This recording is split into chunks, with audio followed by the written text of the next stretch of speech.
ஓம் ஸ்ரீ தாரா நேயர்களுக்கு வணக்கம். அந்த காலத்துலலாம் நம்ம வீட்ல எல்லார் வீட்லயும் முக்காலின்னு ஒண்ணு இருக்கும் இல்லையா? அது ஒரு சம்பிரதாயமாவே வச்சுருந்தாங்க. இப்போ அந்த அந்த மாரி முக்காலிக்கெல்லாம் இடமே இல்லாம போச்சு. பட் முக்காலி ஒண்ணு நம்ம கண்டிப்பா நம்ம வீட்ல வச்சுக்கணும். அது அத்தன நன்மை வாய்ந்ததா இருக்கும். நலுங்கு இடும்போதும் சரிதான். ஒரு கல்யாணத்துக்கோ, ஒரு நல்ல விஷயத்துக்கோ முக்காலி மேல தான் அந்த சந்தனம், பன்னீரு இதெல்லாம் வச்சு வைப்பாங்க. ஸோ முக்காலிய வந்து நீங்க எங்க வச்சுக்கணும் அப்டின்னா, இந்த மாதிரியான ஒரு முக்காலி வச்சுக்கோங்க. சும்மா இது நீங்க அதுவரைக்கும் பூஜை அறையில கூட வச்சிருக்கலாம். ஆக்சுவலா இதுல வந்து சாமி சிலைகள் வச்சுப்போம் நாங்க. ஏன்னா இங்க வந்து இந்த முக்காலியில அருங்கோணம், தாமரை இருக்கு.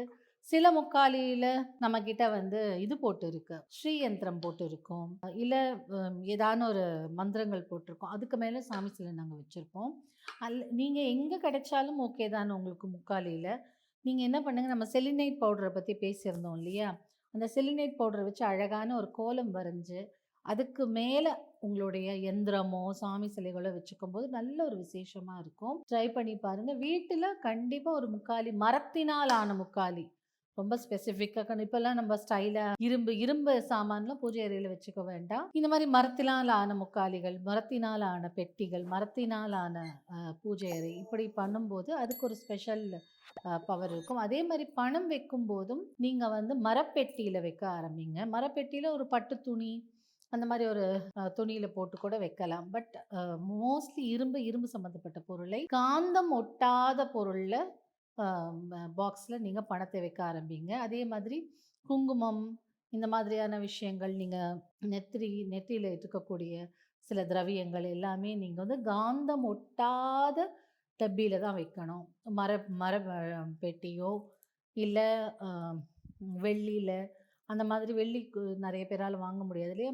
மர சின்ன சின்ன மர அ டப்பாலலாம் வந்து நீங்க இந்த குங்குமம் போட்டு வச்சு அதுலேருந்து வச்சுக்கோங்க. கிடைக்கலையேன்னு சொல்லிட்டு இரும்புல இந்த மாரியான விஷயங்கள், காந்தம் ஒட்டுற விஷயங்கள் எல்லாம் வச்சுக்க வேண்டாம் பூஜை அறையில. அதையுமே நீங்க வந்து என்ன பண்ணலாம், இந்த மாரி ஒரு முக்காலிய வந்து வச்சு, இந்த முக்காலியை கூட நீங்க வந்து படையல் போடுறதுக்கு, இல்ல ஒரு தனி பூஜை இப்ப சில சில பேர் சில டைம்ல என்ன பண்ணுவாங்கன்னா, சந்தோஷமா இந்த மாரி இருக்கவங்க தனியா ஒரு இடத்துல இத வச்சு வைப்பாங்க.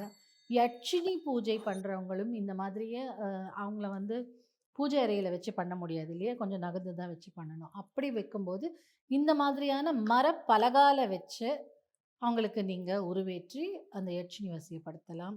அந்த மாதிரி எல்லாம் பண்ணும்போது, இந்த மர பேசிஸ்ல பண்ணால் இன்னும் உங்களுக்கு சீக்கிரமா வயப்படும்.